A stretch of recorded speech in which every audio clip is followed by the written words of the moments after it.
Okay guys, so i-unbox natin yung Jordan Stay Loyal 3 sa iyo. So nabili ko siya last week, so hindi ko pa siya nasuot. Okay? So sale siya, kaya nabili ko siya ng 5,000 plus. Okay?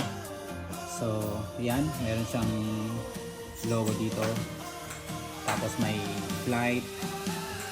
Tapos black. Tapos ito parang ano siya, shiny na black. Then white yung ano ito sa ito banda, white and may blue and black. Okay?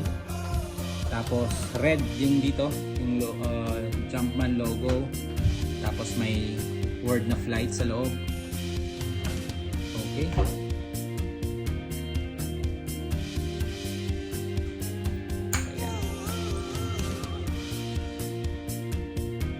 Okay, so dito sa harap meron siyang red. Ayan. Okay. Nabili ko to sa ano sa Urban Athletics sa may Greenbelt. Sale kasi. So 5,111 something. So meron na rin akong ano Stay Loyal 2. Ito. Ito naman nabili ko sa Jordan Manila. Ayan. So may pagkakatulad yung ano niya, yung design. Yan, para silang may Jumpman na logo sa likod. Pareho silang meron ito. Ito. So meron sila nito. Kaya ko binili itong Stay Loyal 3 na black kasi kapag naglalaro kasi mabilis madumihan tong ano, yung white. So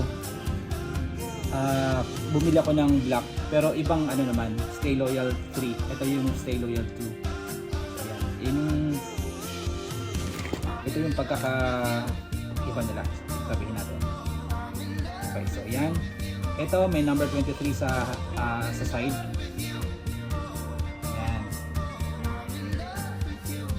Okay. So yan, may 23. Pero itong isa wala. Sa likod nila, mayroong Jumpman.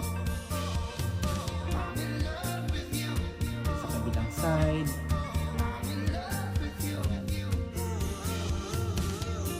Yun nga, ang downside kasi nito, maganda siyang panlaro, maganda siya isuot.